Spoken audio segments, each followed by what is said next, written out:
Baldwin has this wonderful line, America is always changing, but America never changes. There's this sense that the country is dynamic, but there's this ongoing through line.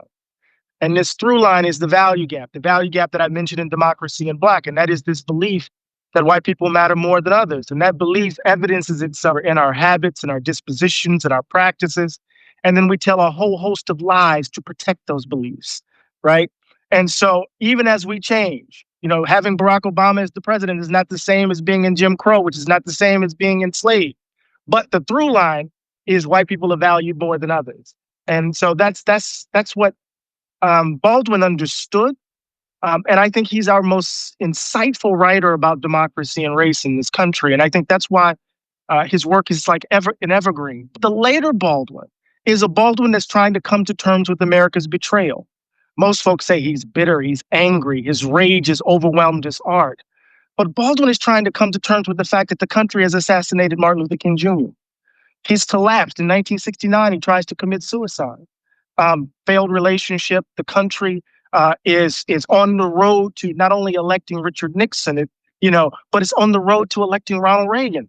And for many people, they don't understand Ronald Reagan was as notorious as George Wallace for Black folk in this country. And so I was interested in Baldwin, who was trying to make sense of our trauma, our pain, our wound, trying to pick up the pieces in the face of America's betrayal. And here we are in our moment after Barack Obama's presidency, and then the vitriol of the Tea Party, voter suppression and voter ID laws, and then we vomited up Donald Trump. And I was trying to deal with my own despair and disillusionment. And so I turned to him in that moment. I found hope. I had to, because one of the things I was trying to do is to figure out how did he manage his rage and his faith in us, right? How could he be angry and still hold on to the belief that we could still build a new Jerusalem? And there's this wonderful line he dropped in 1970, man. He said, hope is invented every day. And, that idea of hope being invented every day in the context of one having to battle for one's life, having to struggle just to find the space to smile, the space to just simply imagine that tomorrow could be better. You have to invent hope in that context. And that becomes the precondition for you to join the battle again. Even when he embraced the anger and rage of Black power, he never gave up the question or the claim that it was a moral issue at its heart. Right. And so at the end of the day, he wants to insist that we be true to ourselves, that we tell the truth about what we've done so that we can free ourselves into imagining being together differently. And as an artist and a poet, he tried to make that as clear as possible and as powerful and provocative as possible. I think Baldwin always grappled with survivor's guilt. Right? He watched Medgar get murdered. He watched Malcolm get murdered, and Sammy Young and Jimmy Lee Jackson. And he saw so many of his young friends from Howard and Fisk, their eyes darkened. So he wanted to write about all of those who did not survive and those who survived but who were broken. But he needed the space.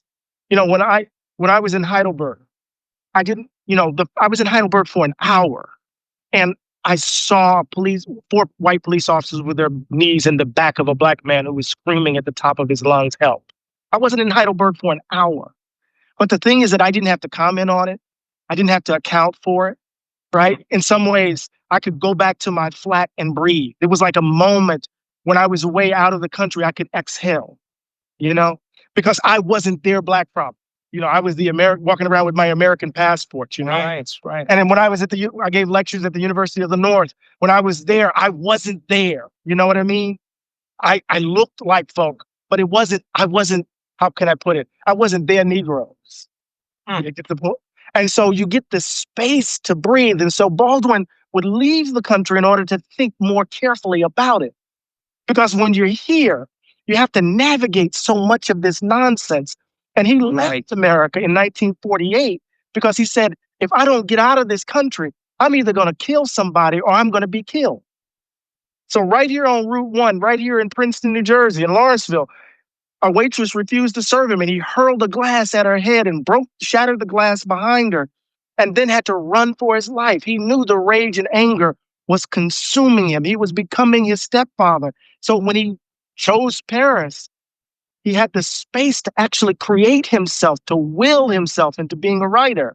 Sometimes that's all we need is the space to breathe so that we can be, man. At the heart of it is the through line that we have to tell the truth and be courageous enough to tell the truth. And once we tell the truth about what we've done and who we are, then we can free ourselves into imagining a different world and imagining ourselves differently.